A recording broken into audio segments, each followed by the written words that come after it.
ബംഗ്ലാദേശിൽ ഹിന്ദുക്കൾക്ക് നേരെയുള്ള ആക്രമണം ശക്തമാകുന്നു. കഴിഞ്ഞ ദിവസം 3 ക്ഷേത്രങ്ങളാണ് നശിപ്പിച്ചത്.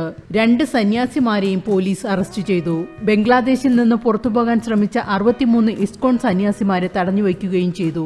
അവിടെ സുരക്ഷിതമല്ലെന്ന് കണ്ടാണ് അവർ ഇന്ത്യയിലേക്ക് തിരിച്ചത്. അവർക്ക് ഇന്ത്യയിലേക്ക് വരാനുള്ള വിസയും പേപ്പറുകളും എല്ലാം ഉണ്ടായിരുന്നു. എന്നാൽ ബംഗ്ലാദേശ് ബോർഡർ പോലീസ് അവരുടെ യാത്ര തടയുകയാണുണ്ടായത്. ഈ സന്യാസിമാർ ഇസ്കോൺ ക്ഷേത്രവുമായി ബന്ധപ്പെട്ടവരായിരുന്നു. ഇവിടെ സുരക്ഷിതമല്ലെന്ന് കണ്ടാണ് അവർ ഇന്ത്യയിലേക്ക് തിരിച്ചത്. കഴിഞ്ഞ ആഴ്ച ഇസ്കോണിന്റെ മുതിർന്ന സന്യാസിയെ അറസ്റ്റ് ചെയ്തത് അവിടെ പ്രശ്നങ്ങൾ കലുഷിതമാക്കിയിരുന്നു.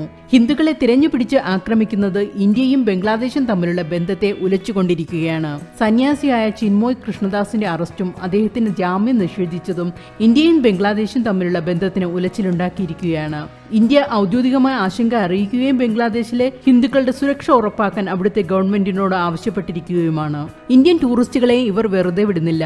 കൽക്കത്തയിൽ നിന്നുള്ള ഒരു 22-കാരൻ ഈയിടെ ബംഗ്ലാദേശ് സന്ദർശിച്ചിരുന്നു. ധാക്ക സന്ദർശിച്ച ഇദ്ദേഹത്തെ ഒരു കൂട്ടം ആൾക്കാർ വളഞ്ഞ് ആക്രമിക്കുകയായിരുന്നു. അവർ കത്തി കാണിച്ച് ഭീഷണിപ്പെടുത്തുകയും പേഴ്സും മൊബൈൽ ഫോണും തട്ടിപ്പറിക്കുകയും ചെയ്തിരുന്നു. ആരും ഇയാളെ സഹായിക്കാൻ മുന്നോട്ട് വന്നില്ലെന്ന് മാത്രമല്ല, പോലീസ് പോലും പരാതി സ്വീകരിക്കാൻ തയ്യാറായില്ല.